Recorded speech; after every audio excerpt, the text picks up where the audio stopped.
Hello and welcome to our latest unboxing video. I'm Eliza here at the Hatfield Public Library with a box of fiction for adults, possibly our most common um, type of box that we get, but exciting every time. I am always happy. Um, we'll start with another common item, a new James Patterson book, Alex Cross Must Die, a thriller. Looks like this one is written just with James, no co-writer.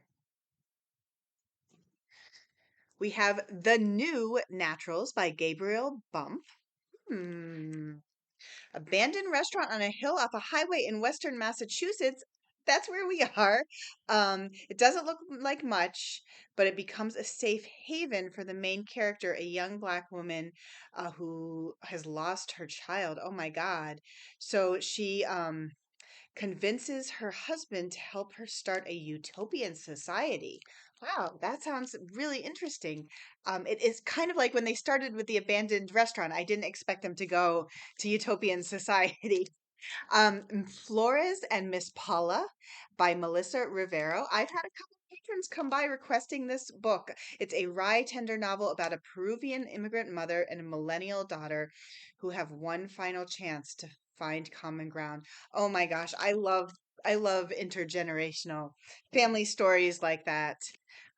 We have Philip Margolin, Betrayal. This is a Robin Lockwood novel, a defense attorney in Portland, Oregon, who used to be an MMA fighter.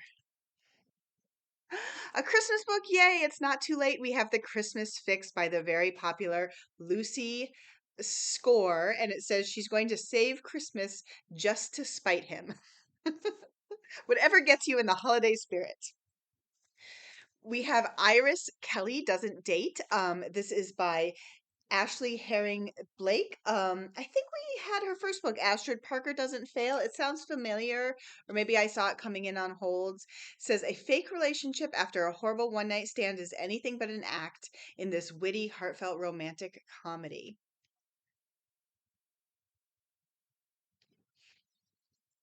We have The Berry Pickers, a novel by Amanda Peters, another one that patrons have been coming in asking for.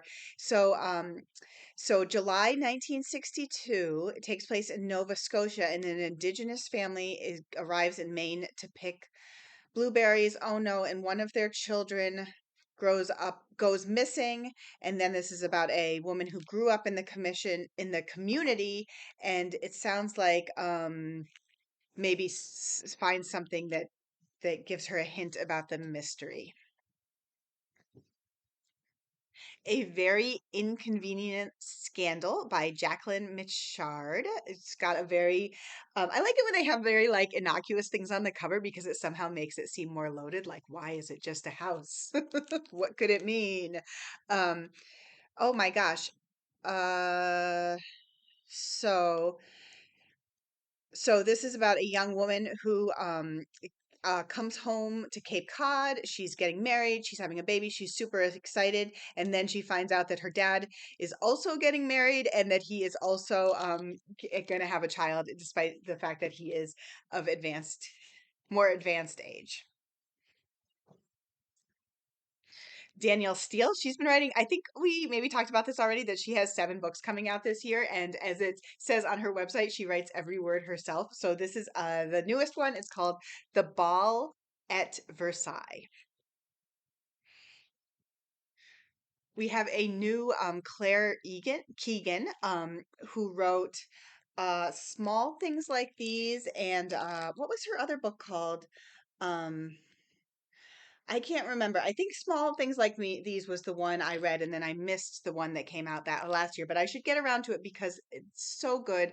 Those two were sort of novellas. This sounds like it is short stories. She is very good. If you're looking for something, sometimes I like to have a book on the shorter size for when I'm like have a few minutes here and there, and I feel like she really packs a punch with just a few words. It's amazing. Big name, we have a new Jeffrey Deaver, The Watchmaker's Hand, a Lincoln rhyme novel. Maybe Next Time by Cesca Major. This is a Reese's Book Club book.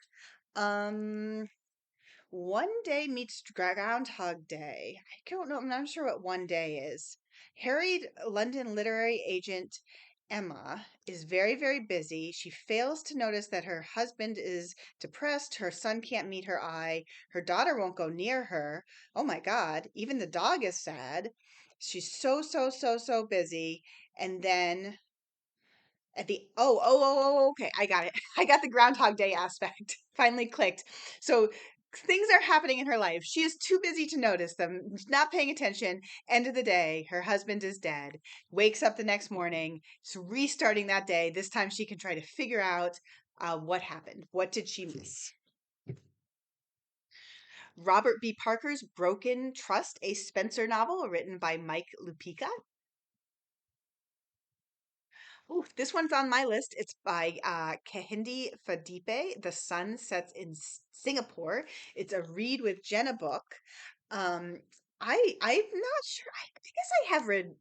Okay, I have read books set in Singapore, but it's I always a little bit of a fascinating city to me. So this is about a workaholic lawyer from the UK, and then there's a woman from Singapore and they're living in I'm sorry, there's a woman from Nigeria, they're living in Singapore. There's a pianist. Wow, I can't remember. Wait. So it's all three women living in Singapore. Let me see if I can make this simpler. And then a handsome new arrival infiltrates their tight knit community and ruins everything. So sorry if that was a bit garbled. I definitely, when I read the reviews, I was like, yes, yes, I want to read that. Um, The Other Mothers by Katherine Faulkner. Again, a sort of innocuous cover that like takes on like a forbidding air. And young nanny is found dead, and the new mom.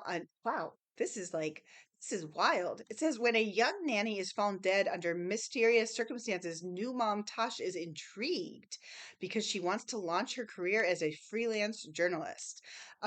So she's also searching for new friends to help her navigate motherhood. The mothers welcome her into her circle, and then another young woman is found dead. Okay, so it sounds like she like is a mother, but then she pretends she wants to be in this circle of mother friends because she's interested in the article. I mean, that's like really complicated right there. That's going to get you in trouble. And fresh from the New York Times bestseller list, we have Iron Flame. This is the second of the Rebecca Yarros book. Very, very just mega popular. The first one was called A Thing Which I Forgot. Um, but I'm pretty sure they are both on the bestseller list right now. It could tell me what the first one is called. Oh my gosh. Oh, Fourth Wing. That's what it is. And it's a dragon's fantasy, very thick. It's sort of, I think, got like a little bit of like a Twilight feel, and that like everybody's reading it. Um, and maybe not something to take too seriously, but something just to enjoy.